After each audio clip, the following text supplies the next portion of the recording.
यमुना तीर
Hare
संकीर्तन की श्री श्री राधा गिरधारी भगवान की श्री श्री राधा श्याम सुंदर भगवान की जगन्नाथ बलदेव सुभद्रा मैया की श्री श्री गौर निताय की श्रील प्रभुपाद की निताय गौर प्रेमानंद। ओम अज्ञानतिमिरान्धस्य ज्ञानाञ्जनशलाकया चक्षुर्मिलितं येन तस्मै श्रीगुरुवे नमः। श्रीचैतन्यमनोभीष्टं स्थापितं येन भूतले स्वयं रूपं कदा मह्यं ददाति सपदाम्बिकं। वन्देऽहं श्रीगुरु श्रीयुतापदकमलं श्रीगुरुर्वैष्णवांश्च श्रीरूपं साग्रजातं सहगण रघुनाथान्वितं तं सजीवं साद्वैतं सावधूतं परिजनसहितं कृष्णचैतन्यदेव श्रीराधा कृष्णपादान् सहगण ललिता श्रीविशाखान्वितांश्च। नमो विष्णुपादाय कृष्णप्रेष्ठाय भूतले श्रीमते भक्तिवेदांत स्वामिनिति नामिने। नमस्ते सरस्वती देवे गौरवाणी प्रचारिणे निर्विशेषशून्यवादी पाश्चात्यदेशतारिणे। नमो विष्णुपादाय कृष्णप्रेष्ठाय भूतले श्रीमते भक्तिसिद्धान्त सरस्वतीति नामिने। श्रीवर्षमानवी देवी दयिताय कृपापते कृष्णसम्बन्धविज्ञान दायिने प्रभवे नमः। माधुर्योज्ज्वलप्रेमाढ्य श्रीरूपानुगभक्तिद श्रीगौरकरुणाशक्ति विग्रहाय नमोऽस्तुते। नमस्ते गौरवाणी श्रीमूर्तये दीनतारिणे रूपानुगविरुद्धाप सिद्धान्तद्वान्तहारिणे। नमो गौरकिशोराय साक्षात् वैराग्यमूर्तये विप्रलम्बरसाम्भोजे पादाम्बुजाय ते नमः। नमो भक्तिविनोदाय सच्चिदानन्दनामिने गौरशक्तिस्वरूपाय रूपानुगवराय ते। गौराविर्भावभूमेस्तं निर्देष्टा सज्जनप्रियं वैष्णवसार्वभौम श्री जगन्नाथाय ते नमः। वाञ्छाकल्पतरुभ्यश्च कृपासिन्धुभ्येव च पतितानां पावनेभ्यो वैष्णवेभ्यो नमो नमः। नमो महावदन्याय कृष्णप्रेमप्रदायते कृष्णाय कृष्णचैतन्य नामने गौरद्विषे नमः। पञ्चतत्त्वात्मकं कृष्णं भक्तरूपस्वरूपकं भक्तावतारं भक्ताख्यं नमामि भक्तशक्तिकम्। हे कृष्ण करुणा सिन्धु दीनबन्धु जगत्पते गोपेश गोपिका कान्त राधाकान्त नमोऽस्तुते।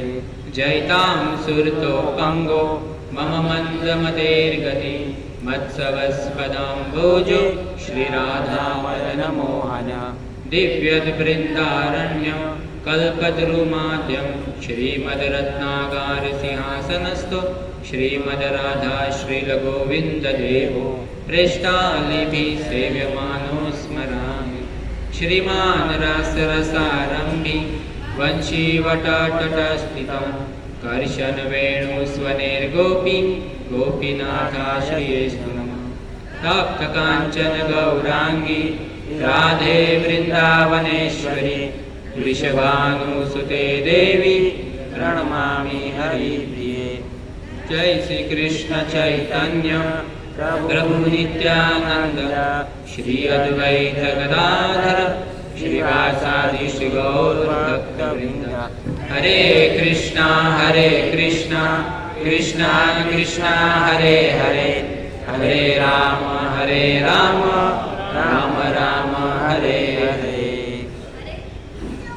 हरे कृष्णा कृष्णा कृष्णा हरे हरे, हरे राम राम राम हरे हरे। हरे कृष्णा कृष्णा कृष्णा हरे हरे, हरे राम राम राम हरे हरे।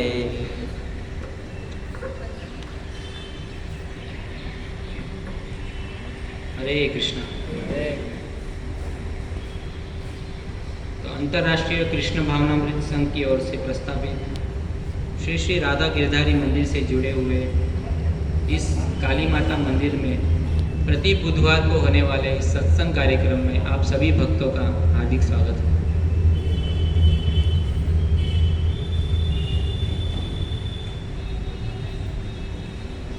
तो हम यहाँ पर प्रति बुधवार को सत्संग करते हैं।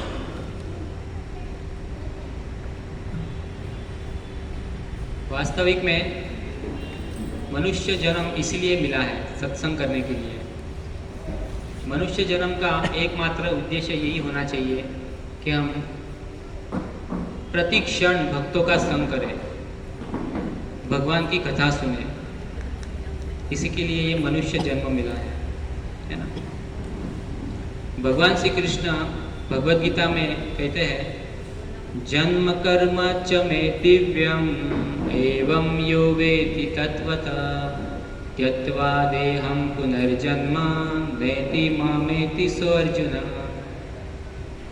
तो भगवान कहते हैं कि जो मेरे जन्म और कर्म को, जो मेरे जन्म कर्म दिव्य है, उसको जो तत्व से जान लेता है वो पुनः इस संसार में वापस नहीं आता, वो अपितु वो मेरे धाम को प्राप्त होता है ना।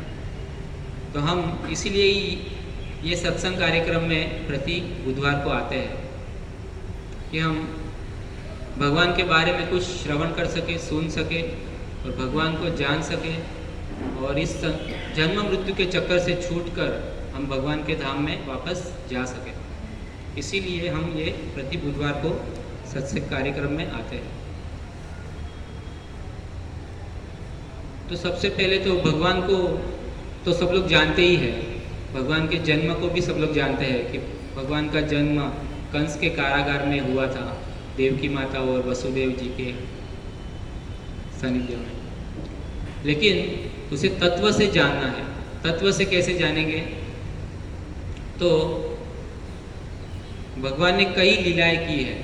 जैसे द्वापर युग में भगवान स्वयं श्री कृष्ण के रूप में आए और स्वयं भगवान ने कई लीलाएं की। भगवान ने सबसे पहले पूतना का उद्धार किया। तो उस पूतना जो राक्षसी, जो गोपी बनकर आई थी, गोपी का वेश धरकर आई थी, तो वो पिछले जन्म में जो भगवान ने जो वामन अवतार लिया था, तो उसकी पुत्री थी वो, जो पूतना राक्षसी बनकर आई थी। वो पिछले जन्म में जो वामन अवतार लिए थे, जो बलि महाराज की पुत्री थी।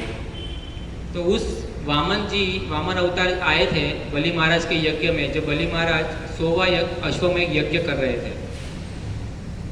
तो उसमें वामन देव आए और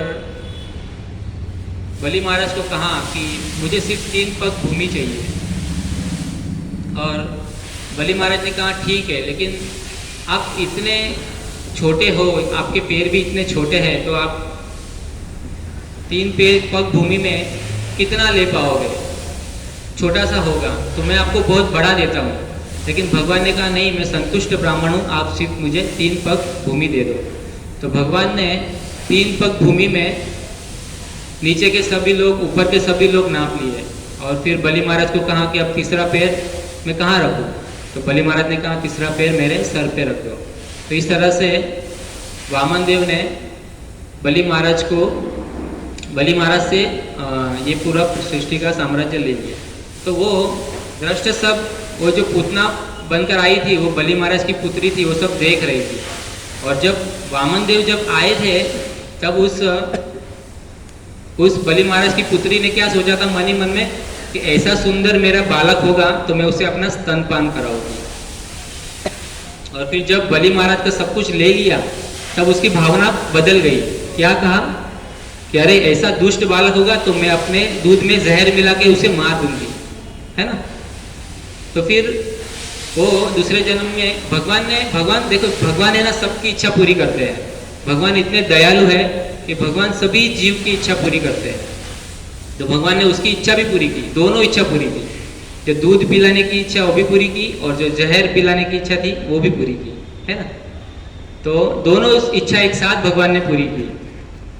द्वापर युग में जब पूतना गोपी का वेश धरकर आई थी, और भगवान जब 6 दिन के थे तभी उसको दूध पिलाया था, तो उस दूध में जहर मिला के, कालकूट नाम का जहर मिला के आई थी। तो भगवान ने उसकी दोनों इच्छा पूरी की, दूध भी पिया और जहर भी पिया, और उसका उद्धार भी किया, है ना। और उसको उद्धार करके उसको माता का स्वरूप प्रदान किया, माता की गति प्रदान की उसको। तो इतने दयालु है भगवान।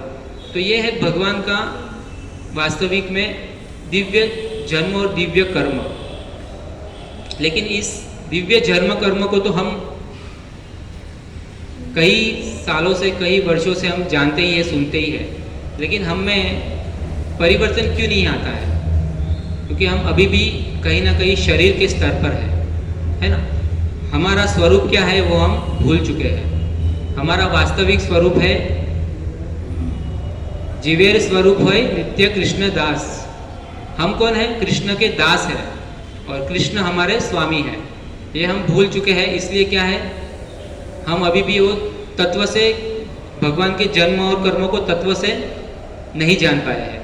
अगर जानते तो हम भगवान की सेवा में जुड़ जाते, भगवान के नाम में लग जाते, भगवान की सेवा में लग जाते। लेकिन अभी भी हम घर गृहस्थी में ही फंसे हुए हैं, परिवारजनों में ही हमारी आसक्ति है, धन कमाने में, एक घर का 2 घर लेने में, छोटे घर से बड़े घर लेने में, यही हम उसी में ही उलझे हुए हैं। क्यों? क्योंकि हमने अभी तक तत्व से जाना नहीं है भगवान के जन्म और कर्मों को। तो हमारा वास्तविक उद्देश्य क्या होना चाहिए कि भगवान के जन्म और कर्मों को तत्व से जाने और उनकी सेवा में जुड़ जाए। वास्तविक में ये मनुष्य जन्म इसी के लिए मिला है। मनुष्य जन्म बहुत दुर्लभ है भक्तों। कितने करोड़ों जन्मों के बाद हमें ये जन्म मिलता है, मनुष्य का जन्म। 84 लाख योनि में भटकते भटकते हम इस मनुष्य शरीर में आए हैं। लेकिन फिर भी हम क्या कर रहे हैं? वही आहार, निद्रा, भय, मैथुन, वही 4 कार्यों में रचे पिछे हैं जो पशु करते हैं। पशु भी ये 4 कार्य करते हैं, आहार करते हैं, डरते हैं, सोते हैं, और मैथुन करते हैं, संसार करते हैं। तो हम भी यही कार्य करेंगे तो हम में और उनमें फर्क क्या है? फिर हम भी पशु जैसे ही है। हम 2 पैर वाले पशु है, वो 4 पैर वाले पशु है। लेकिन हमें भगवान ने दिव्य बुद्धि दी है ना। बुद्धि दी है तो क्या है, हम भगवान को समझ सके, हम खुद को समझ सके कि हम कौन है। हम ये शरीर नहीं है, हम जीवात्मा है, और हमारा स्वरूप क्या है? हम कृष्ण के दास है ना। तो हम कृष्ण के दास है, कृष्ण हमारे स्वामी है। तो दास का कर्तव्य क्या होता है? स्वामी की सेवा करना। तो क्या हम स्वामी की सेवा कर रहे हैं? नहीं कर रहे हैं। इसलिए हमें क्या है, दिव्य प्रेम प्राप्त नहीं हो रहा है। जो भगवान का दिव्य प्रेम है, जो चैतन्य महाप्रभु हमें देने आए हैं, गोलोकेर प्रेम धन हरिनाम संकीर्तन। क्यों हमें जप करने में आनंद नहीं आ रहा है? क्यों हमें संकीर्तन करने में आनंद नहीं आ रहा है? क्यों कथा श्रवण करने में हमें आनंद नहीं आ रहा है? कथा हमें क्यों इतनी बोरिंग लगती है? बस एक कान से सुन के एक कान से निकाल देते हैं। घर पे जाके बस एज इट इज वापिस वैसे के वैसे ही रहते हैं। वही फिर काम धंधे पे जाना, वही संसार में रचे पचे रहना, वही बातचीत करना। क्यों हमें भगवान में मन नहीं लगता है हमारा? क्योंकि हम अभी तक हमारा स्वरूप पे हम आए नहीं हैं। जिस दिन हम हमारे स्वरूप पे स्थित हो जाएंगे कि हम कृष्ण के दास हैं, कृष्ण हमारे स्वामी हैं, बस हमारा कर्तव्य है हमारे स्वामी की सेवा करना और कुछ नहीं, तब हमें ये दिव्य प्रेम प्राप्त होगा। तो हमारे श्रील प्रभुपाद जी जो हम संस्था में हैं, कृष्ण भावनामृत संघ के आचार्य श्रील प्रभुपाद जी, वो हमें इसी के लिए ये धराधाम पर आए हैं कि ये भगवान की वाणी का प्रचार करने के लिए, भगवान को जानने के लिए कि किस प्रकार हम भगवान को जाने और किस प्रकार हम भगवान के धाम में वापस लौट जाए।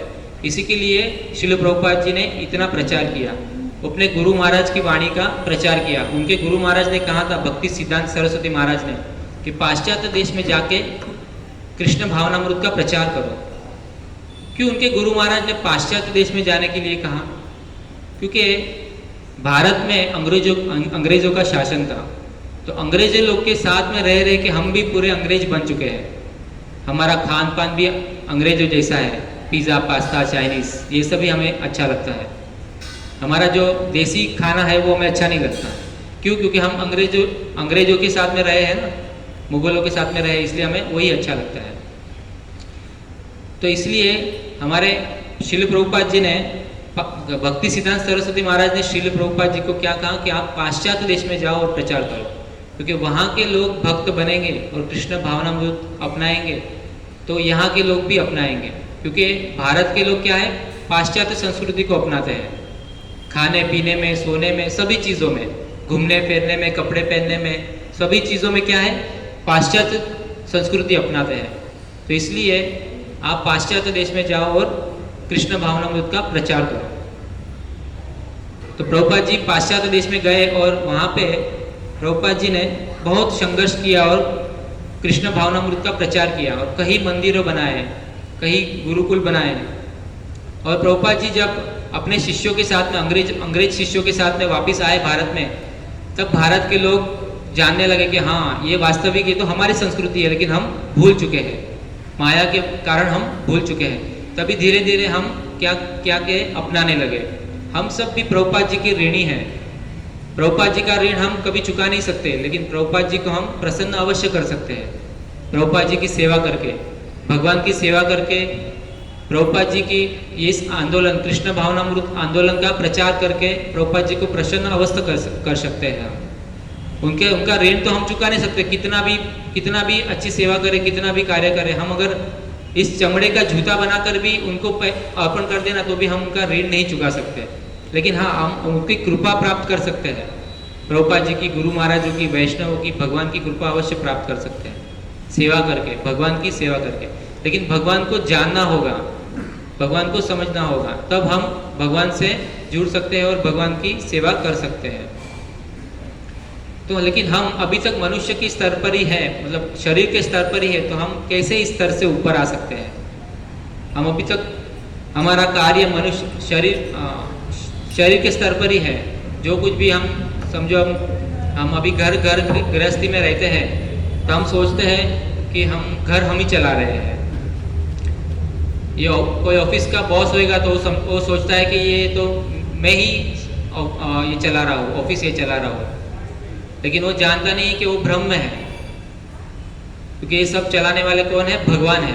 सबको शक्ति किसने दी है? भगवान ने दी है। थोड़ी सी भी यहाँ से हम पेज ढीला हो जाए ना हमारा, तो हम कुछ नहीं कर सकते।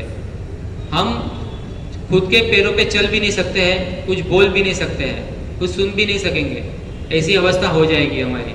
लेकिन ये सब कौन प्रदान किया है हमको? भगवान ने प्रदान किया है। देखने की शक्ति, आंखों से देखने की शक्ति, मुंह से बोलने की शक्ति, कानों से सुनने की शक्ति, पैरों से चलने की शक्ति, ये सब किसने दिया है? भगवान ने प्रदान किया है हमको। लेकिन हम भगवान को ही हम मानते नहीं है, भगवान की भक्ति करते नहीं है, भगवान की सेवा करते नहीं है। तो यही हमारा दुर्भाग्य है। श्रीमद् भागवतम में बहुत अच्छा एक श्लोक है, कायेन वाचा मनसेन्द्रियेवा बुद्ध्यात्मना वा प्रकृति स्वभावा करोति यत् यत् सकलम परस्मै नारायणाति समर्पयेतम्। क्या कहते हैं कि इस काया को, इस वाणी को, इस मन को, सभी इंद्रियों को क्या करना चाहिए? भगवान की सेवा में लगाना चाहिए। जैसे हम हमारे मन को भगवान की सेवा में लगाना चाहिए, तो किस प्रकार से लगा सकते हैं? अगर हमने भगवान की कथा सुनी है, भगवान के धाम में गए हैं, भगवान को देखा है, भगवान के विग्रह को देखा है, तो हम स्मरण कर सकते हैं, याद कर सकते हैं भगवान को, है ना, कि भगवान ऐसे है, भगवान का मुख कमल ऐसा है, भगवान के वस्त्र ऐसे है ना, तो याद कर सकते, स्मरण कर सकते, तो हमारे मन को हम भगवान में लगा सकते हैं।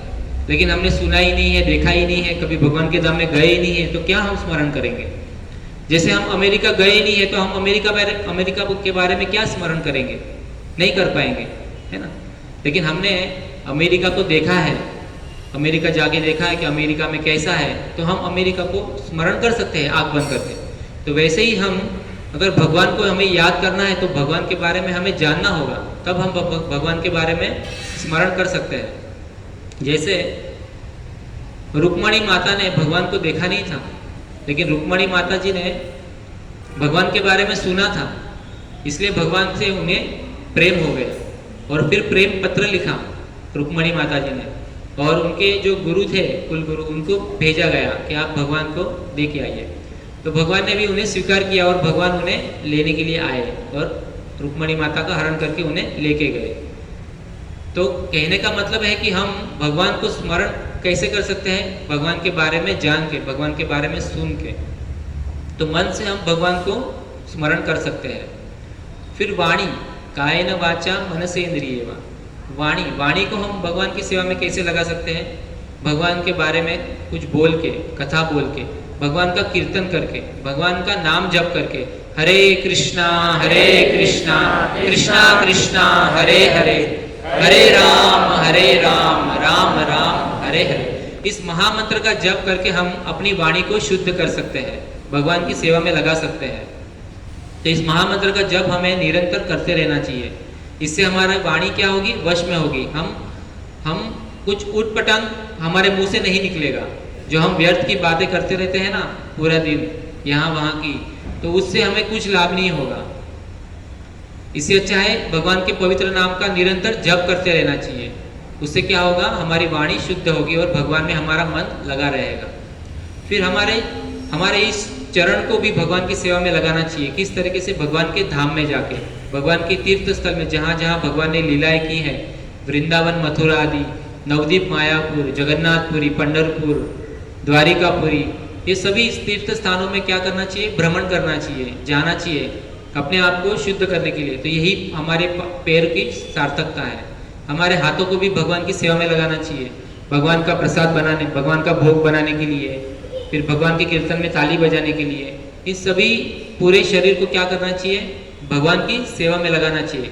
तो इसी से क्या होगा? हमारा ये मनुष्य जन्म है जो है सार्थक होगा, अन्यथा यही व्यर्थ चला जाएगा। हरि हरि विफले जन्म गवाइनु, मनुष्य जन्म पाइया, राधा कृष्ण ना भजिया, जानिया सुनिया विष खाइनु। क्या करते हैं? हमें मनुष्य शरीर तो मिला है, लेकिन हम क्या कर रहे हैं? श्री राधा कृष्ण को नहीं जानते हैं, तो हम जानबूझ के विष खा रहे हैं। अगर हमने भगवान को नहीं जाना तो कुछ नहीं जाना। भले हम फिर डॉक्टर बन जाए, इंजीनियर बन जाए, वकील बन जाए, चाहे कुछ भी, कितनी भी बड़ी पदवी क्यों ना प्राप्त कर ले, इस देश के राजा भी क्यों ना बन जाए, लेकिन हमें वापिस इस 84 लाख के चक्कर में आना ही पड़ेगा। जन्म मृत्यु जरा व्याधि, माँ के घर में आना ही पड़ेगा और उस वेदना को सहन करना ही पड़ेगा। और फिर जैसा जैसा हम कर्म करेंगे वैसा फल हमें मिलेगा। भगवान ने कहा है, त्यक्त्वा देहम पुनर्जन्म नेति मामेति सो अर्जुन, है ना। जैसा जैसा हम कर्म करेंगे वैसा हमें पुनर्जन्म मिलेगा। भगवान सबकी इच्छा पूरी करते हैं। जैसे कि राजा जड़ भरत थे, तो वो पिछले जन्म में भरत राजा थे, तो उन्होंने सभी अपना राजपाट छोड़ के भगवान की इतनी सिद्ध अवस्था में पहुंच गए थे कि समाधि के स्तर पर पहुंच गए थे और जंगल में जाके भजन कर रहे थे भगवान का। लेकिन कुछ समय के बाद एक गर्भवती हिरण को भागते हुए देखा, उनके पीछे शेर को भागते हुए देखा, तो उस गर्भवती हिरण का बच्चा एक नदी में गिर गया। तो उसको बचाने के लिए उस पर दया आ गई और उसको बचाने के लिए वे क्या करें? उठे और भगवान का नाम छोड़ के उस हिरण के बच्चे को बचाने के लिए उसके पीछे दौड़े और उस हिरण के बच्चे को बचाया और उनको अपनी कुटिया में रखा। और फिर वहाँ तक तो ठीक था, लेकिन उस हिरण के बच्चे में वो आसक्त हो गए और फिर हिरण के बच्चे में आसक्त होकर हिरण के बच्चे को पाल पोस के बड़ा करने लगे। अगर हिरण के समाज में उसे छोड़ दिया होता और अपना भजन करते होते तो ठीक था, लेकिन वो हिरण में आसक्त होके फिर उसको क्या करना पड़ा, दूसरा जन्म हिरण का बनना पड़ा, इतनी अवस्था में पहुँच कर भी। तो इससे हमें क्या सीख मिलती है कि हमें क्या करना चाहिए, संग में रह के भजन करना चाहिए। वो अकेले भजन कर रहे थे ना, इसलिए उनको माया के द्वारा उनके होना पड़ा। तो इस पे से हमें क्या शिक्षा मिलती है कि हमें साथ में रह के भजन करना चाहिए। संकीर्तन आंदोलन है, संग में रह के भजन करना चाहिए। तो भगवान का जन्म कर्म दिव्य है और इसके जन्म कर्म दिव्य है और इसको तत्व से हमें जानना है। तो तत्व से जानना मतलब क्या, इसकी सेवा में लग जाना, भगवान की सेवा में लग जाना। तो भगवान की सेवा में लग जाने के लिए प्रहलाद महाराज कहते हैं, श्रवणम कीर्तनम विष्णु स्मरणम पाद सेवनम अर्चनम वंदनम दास्यम साख्यम आत्म निवेदनम। सबसे पहले है श्रवणम, भगवान की कथा इस कानों से सुनना चाहिए। इससे क्या होगा, भगवान की कथा को सुन के हमारे कान पवित्र हो गए, हमारा मन शुद्ध होगा और हमें भगवान से प्रेम उत्पन्न होगा। क्योंकि किसी से भी हमें प्रेम करना है, किसी के बारे में जानना है, तो हमें क्या करना पड़ेगा, सुनना तो पड़ेगा। सुनेंगे नहीं तब तक हम उसको जान नहीं पाएंगे। किसी भी व्यक्ति को, साधारण व्यक्ति को भी अगर हमें जानना है तो उसके बारे में सुनना पड़ेगा, उसका संग करना पड़ेगा, तभी हम उसे जान पाएंगे, उसके परख पाएंगे कि उसका आचरण कैसा है, वो कैसा है, समझ पाएंगे। तो भगवान के बारे में भी हमें जानना है तो क्या करना पड़ेगा, सुनना पड़ेगा। और जब हम सुनेंगे तब हम उनका गुणगान भी करेंगे। फिर क्या है, कीर्तन, श्रवणम कीर्तनम। तो भगवान का कीर्तन करेंगे, भगवान के बारे में कुछ बोलने का प्रयास करेंगे, है ना, और भगवान के नाम का गुणगान करेंगे, महामंत्र का जप करेंगे। श्रवणम कीर्तनम विष्णु। फिर स्मरणम, फिर भगवान को याद करेंगे, है ना, भगवान को याद करेंगे। भगवान को याद कैसे करेंगे कि जब सुनेंगे ही नहीं, कीर्तन ही नहीं करेंगे तो भगवान को याद कैसे कर पाएंगे। इसलिए तब भगवान को हम याद कर पाएंगे। श्रवणम कीर्तनम विष्णु स्मरणम पाद सेवनम। तो पाद सेवनम, भगवान के चरणों की सेवा जो लक्ष्मी जी ने की वो कर पाएंगे भगवान के धाम में जाके। स्मरणम, श्रवणम कीर्तनम विष्णु स्मरणम पाद सेवनम अर्चनम, भगवान के अर्चे विग्रह की सेवा कर पाएंगे। इसलिए प्रभुपाद जी ने इतने बड़े बड़े मंदिर क्यों बनाए हैं, क्योंकि हम वहाँ जाकर सीख सके कि भगवान की अर्चे विग्रह की सेवा हम किस तरीके से कर पाए, है ना, भगवान का दर्शन कर पाए, भगवान के अर्चे विग्रह की सेवा कर पाए। देखिए प्रभुपाद जी ने हम सब बद्ध जीवों पर कितनी कृपा की है कि प्रभुपाद जी ने इतने बड़े मंदिर बनाए, उसमें भगवान के विग्रह की स्थापना की और फिर इतना सुंदर रात भर जग के ग्रंथों की स्थापना की और फिर भागवतम क्लास, नित्यम भागवत सेवा, या सुबह का नित्यम भागवतम क्लास चालू किया और हर रविवार को प्रीति भोज कार्यक्रम चालू किया। तो इसके द्वारा हम क्या भगवान के बारे में जान सकते हैं और भगवान से प्रेम उत्पन्न कर सकते हैं। तो फिर और कथा के बाद सुंदर महाप्रसाद, भगवान का जो दिव्य महाप्रसाद है वो अर्पण किया। तो श्रील प्रभुपाद जी हम पर बहुत बड़ी कृपा है कि प्रभुपाद जी ने हम पर बहुत बड़ी कृपा की है इतने बड़े बड़े मंदिर बनाकर। देखिए हम संसार में बहुत सारे मंदिर में जाते हैं, मंदिर में गए हुए हैं, लेकिन वहाँ जाके सिर्फ हमें क्या होता है, देवी देवताओं का या भगवान का दर्शन होता है। हमें कथा श्रवण करने नहीं मिलती है, भगवान के बारे में हमें जानने नहीं मिलता है। हम बस भगवान का दर्शन करते हैं दूर से और थोड़ा बहुत हाथ में हमें प्रसाद मिल जाता है और फिर हम चले जाते हैं। लेकिन एक ऐसी भक्ति वेदांत स्वामी श्रील प्रभुपाद जी की कृपा से हमें भगवान को जानने मिला और भगवान को समझने का अवसर मिला। कृष्णा कृष्णा कृष्णा हरे हरे, हरे राम राम राम हरे हरे। तो ऐसी भक्ति वेदांत स्वामी श्रील प्रभुपाद जी की कृपा से हमें क्या है, भगवान को समझने का एक अवसर मिला है, तो उसे हमें गंवाना नहीं चाहिए। तो ये जन्म को हमें क्या करना चाहिए, पूरी तीव्र भक्ति करके हमें क्या करना चाहिए, इसे समझना चाहिए और इसी जन्म में हमें क्या करना चाहिए, जन्म मृत्यु चक्कर से छूट के भगवान के धाम को लौटने का प्रयास करना चाहिए, है ना।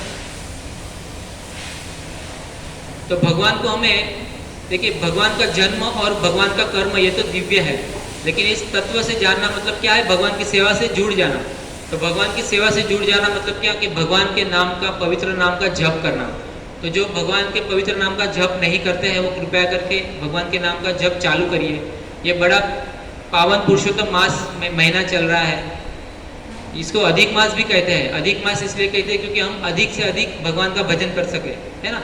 एक मास एक्स्ट्रा दिया है, 12 महीने होती है लेकिन इस साल 13 महीना है, 13वां महीना है ना।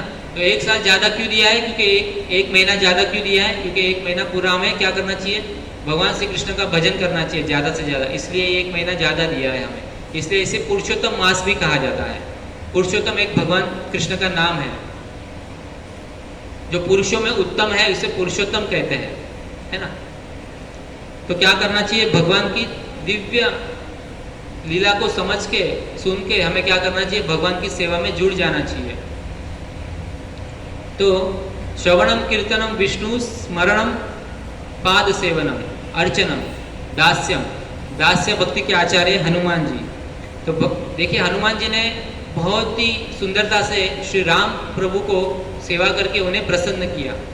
एक बार का प्रसंग है कि सभी को श्री राम जी ने कहा था कि सीता माता की खोज करनी है, तो सभी लोग अलग अलग प्रांत राज्य में जाइए और सीता माता की खोज कीजिए। तो हनुमान जी और जो ये अंगद जी है, जामवंत जी है, वो दक्षिण दिशा की ओर गए और वहाँ जाके फिर उन्हें समुद्र किनारा आ गया जो रामेश्वर में है। तो वहाँ जाके फिर वो रुक गए कि अब समुद्र कैसे पार किया जाए, वो दुविधा में पड़ गए। तो फिर जामवंत जी ने उन्हें याद कराया हनुमान जी को कि आप में बहुत शक्ति है, हनुमान जी आप ये कार्य कर सकते हैं, आप जाइए, आप पवन पुत्र है, वायु के मार्ग से जाइए और सीता माता जी की खोज करके आइए। तो जामवंत जी ने क्या किया? हनुमान जी को अपनी शक्ति याद कराई। हनुमान जी अपनी शक्ति भूल जाते थे क्योंकि वो बचपन में क्या है, बहुत शरारती थे। बचपन में सभी लोग शरारती होते हैं, बच्चे लोग, है ना। तो बचपन में क्या करते थे? हनुमान जी शरारती थे। तो एक बार क्या किया था, ऋषि मुनि जो तपस्या करते थे उनको तंग करते थे। तो ऋषि मुनि ने उनको श्राप दिया था कि आप अपनी शक्ति भूल जाओगे, कोई आपको अपनी शक्ति याद कराएगा तभी आपको अपनी शक्ति याद आएगी। तो हनुमान जी को अपनी शक्ति जामवंत जी ने याद कराई, है ना। और तभी वो हनुमान जी 100 योजन पार समुद्र को लांघ कर लंका गए और लंका में भी अति लघु रूप, अति सूक्ष्म रूप धर के लंका में प्रवेश किया और सीता माता जी की खोज करके सीता माता जी को राम जी की अंगूठी दी और अंगूठी देकर सीता माता जी को राम जी का संदेशा सुनाकर वापिस लौट आए। और फिर राम जी को सीता माता जी की कहानी बताई कि वहाँ लंका में अशोक वाटिका में सीता माता है। तो श्री राम भगवान बहुत प्रसन्न हो गए श्री हनुमान जी की इस दास्य भक्ति के कृपा से, सेवा से। तो कहने का तात्पर्य है कि हम सभी में क्या है, हनुमान जी जैसी शक्ति है, लेकिन जामवंत जी जैसा कोई याद कराने वाला चाहिए हमें। हम सभी बहुत शक्तिशाली हैं, लेकिन क्या है, हम कुछ सोचते ही नहीं है कि हम कुछ करें, हम कुछ प्रयास करें। हम सभी को गुरु बनना चाहिए। चैतन्य महाप्रभु ने कहा है कि हमारी आज्ञा ही गुरु होई यही तारे ही देश, है ना। भारत भूमि पे हैला जन्म यार, जन्म सार्थक करी कर पर उपकार। तो हमें क्या करना चाहिए? हमारा जन्म सार्थक करना चाहिए, भगवान की सेवा करके, भक्ति करके, भजन करके और परोपकार करना चाहिए। सभी जीवों पे जो मोह माया में पड़े हुए हैं उनको भगवान की कथा लीला सुना के, कीर्तन सुना के उनको क्या करना चाहिए? उनको ये भगवान की सेवा में जोड़ना चाहिए। तो ये परोपकार करना चाहिए, ये चैतन्य महाप्रभु ने कहा है हम सभी को। तो श्रील प्रभुपाद जी की कृपा से हम सभी को ये सत्संग सुलभ हो रहा है, जो ये अति दुर्लभ है। और ये मनुष्य जन्म भी अति दुर्लभ है, लेकिन हमें मिल गया है तो हमें इसका पूरा लाभ उठा लेना चाहिए। देखिए ये मनुष्य जन्म में ही हम कथा भगवान की कथा सुनकर भगवान को समझ सकते हैं और भगवान की सेवा से जुड़ सकते हैं। कोई कुत्ता, बिल्ली या कोई पशु भगवान को नहीं सुन सकता, भगवान की कथा नहीं सुन सकता, भगवान को नहीं समझ सकता, भगवान की भक्ति नहीं कर सकता, भगवान के पवित्र नाम का जप नहीं कर सकता है। एक ये मनुष्य शरीर ही ऐसा है जिसमें हम क्या कर सकते हैं? भगवान के नाम का जप कर सकते हैं, भगवान की कथा श्रवण कर सकते हैं, भगवान का दर्शन कर सकते हैं, भगवान के जहाँ जहाँ लीलाएं की है वहाँ तीर्थों में जाकर तीर्थों में स्नान कर सकते हैं, तीर्थों में जाके परिभ्रमण कर सकते हैं, है ना। तो ये सब क्या है? मनुष्य जन्म में ही सुलभ है। किसी पशु योनि में सुलभ नहीं है, लेकिन हम ये मनुष्य जन्म इसी खाने पीने सोने में आहार निद्रा भय मैथुन में गवा देंगे तो हमें वापस पशु योनि में जाना पड़ेगा। ये मत सोचे कि हमें मनुष्य का शरीर मिला है तो वापस भी हम मनुष्य के शरीर में ही जाएंगे, ऐसा नहीं है। जैसे हमने सुना कि राजा जड़ भरत इतनी समाधि की अवस्था में पहुंच गए थे, फिर भी उन्हें क्या बनना पड़ा, हिरण बनना पड़ा, है ना, मरते वक्त, क्योंकि उन्हें हिरण का देख के मरे थे तो हिरण बनना पड़ा। तो वैसे ही हम भी अगर मृत्यु के समय में हमें भगवान का स्मरण नहीं हुआ, भगवान के पवित्र नाम का जप हमारे मुंह से नहीं निकला, तो हमें भी क्या बनना पड़ेगा, पशु बनना पड़ेगा, ये निश्चित है। तो हमें अगर पशु नहीं बनना है मृत्यु के बाद फिर अगले जन्म में, और इसी जन्म में हम भगवान के धाम में जाना चाहते हैं, तो हमें क्या करना पड़ेगा, भक्ति करनी पड़ेगी, भगवान की सेवा से जुड़ना पड़ेगा, भगवान के नाम से जुड़ना पड़ेगा, है ना, तो ही हम भगवान के धाम में जा सकते हैं। भगवत गीता में बहुत एक सुंदर श्लोक है, स्वल्पम अपस्य धर्मस्य त्रायते महतो भया, है ना, थोड़ा सा भी अगर भगवान श्री कृष्ण का भजन कर लिया हमने, थोड़ी सी भी अगर भक्ति कर ली, तो बड़े से बड़े भय से हम मुक्त हो सकते हैं। थोड़ा सा भी अगर हमने भजन कर लिया तो हम क्या है, बड़े से बड़े भय से हम मुक्त हो सकते हैं। और अब हमें अगला जन्म क्या है, मनुष्य जन्म ही मिलेगा और ब्राह्मण कुल में भक्त के परिवार में ही मिलेगा, ये निश्चित है। ये श्रील प्रभुपाद जी ने भगवत गीता में चौथे अध्याय में, दूसरे अध्याय में 40वां नंबर का या 14 नंबर का कुछ श्लोक है, उसमें कहा है दूसरे अध्याय में, स्वल्पम अपस्य धर्मस्य त्रायते महतो भयात्, है ना। तो क्या है, थोड़ी सी भी अगर हम भक्ति करेंगे, भगवान की सेवा करेंगे, तो हमें बड़े से बड़े भय से हम मुक्त हो जाएंगे और अगला जन्म हमें मनुष्य जन्म में मिलेगा और ब्राह्मण कुल में परिवार में मिलेगा, भक्त के घर में मिलेगा। तो इसलिए क्या करना चाहिए, हमें मनुष्य जन्म मिला है तो हमें क्या करना चाहिए, भगवान की कथा लीला को श्रद्धा पूर्वक प्रेम पूर्वक श्रवण करना चाहिए और इसे सुनना चाहिए और इसे अपने जीवन में उतारना चाहिए। क्योंकि जब तक हम भगवान की इस कथा लीला को जीवन में उतारेंगे नहीं और कुछ भगवान के बारे में, भगवान की सेवा से जुड़ेंगे नहीं, तब तक भगवान हम पे कृपा नहीं करेंगे। बिन सत्संग विवेक न होवे, राम कृपा बिन सुलभ न सोई। सत्संग में आए बगैर हमें क्या है, विवेक उत्पन्न नहीं होगा, और जब तक श्री राम की, श्री कृष्ण की कृपा नहीं होगी, तब तक हमें क्या है, दिव्य ज्ञान हमारे अंदर हृदय में स्थापित नहीं होगा। इसलिए क्या होगा, क्या करना चाहिए, हमें इस कथा में, इस सत्संग में आते रहना चाहिए और इसमें क्या करना चाहिए, इस भगवान की दिव्य कथा लीला को सुनकर हमें भगवान की सेवा में जुड़ जाना चाहिए, है ना। जैसे श्रवणम कीर्तनम विष्णु स्मरणम पाद सेवनम अर्चनम वंदनम दास्यम साख्यम आत्मनिवेदनम। तो दास्य भक्ति के आचार्य हनुमान जी है, दास्यम साख्यम आत्मनिवेदन, साख्यम अर्जुन जी, साख्य भक्ति के आचार्य कौन है, अर्जुन जी है। तो अर्जुन को माध्यम बना के श्री कृष्ण भगवान ने भगवत गीता का ये सुंदर ज्ञान हम सभी बद्ध जीवों को मुक्त करने के लिए प्रदान किया है ना। तो जैसे भगवत गीता में कहा गया है कि जैसे अर्जुन ने भगवत गीता को स्वीकार किया, उसी भाव से हमें भी क्या है, भगवत गीता को स्वीकार करना चाहिए और भगवत गीता का ज्ञान हमें स्वीकार करना चाहिए। उसी भगवत गीता में कहा गया है कि जन्म कर्म चमे दिव्यम एवं यो वेति तत्वतः त्यक्त्वा देहम पुनर्जन्म नैति मामेति सो अर्जुन।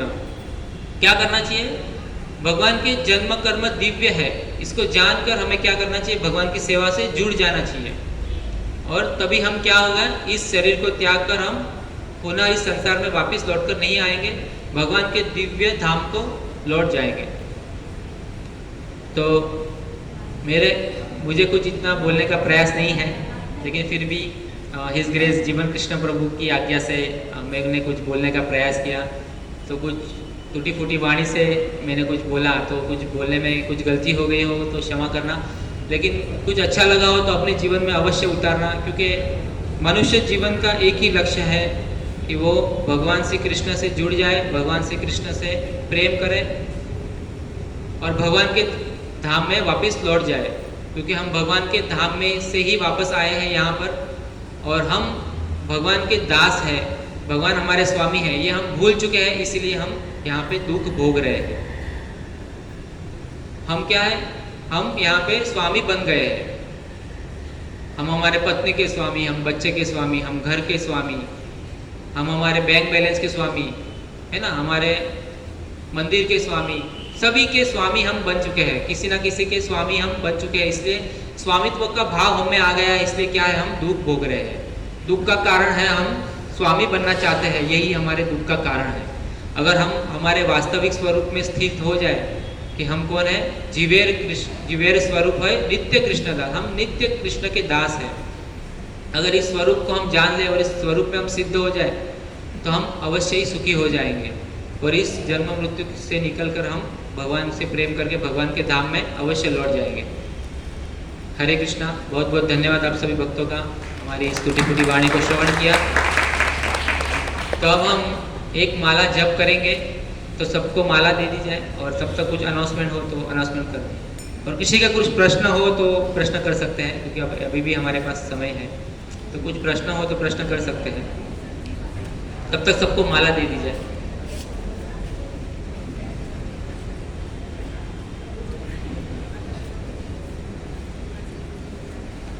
अनाउंसमेंट में तो करें, बच्ची कर सकते बस।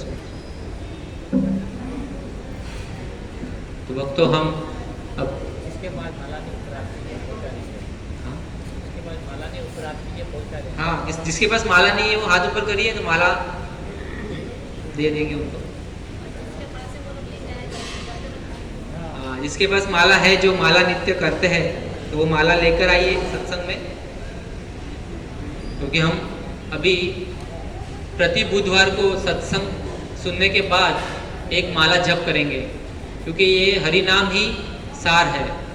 कि भगवान श्री चैतन्य महाप्रभु ने कहा है, हरि नाम एव केवलम कलव नास्तेव नास्तेव नास्तेव गतिर अन्यथा। इस हरि नाम को लेने से ही हम क्या है, भगवान के दिव्य धाम को प्राप्त हो सकते हैं और इस नाशवान जगत को से भवबंधन से छूट के हम भगवान से प्रेम कर सकते हैं।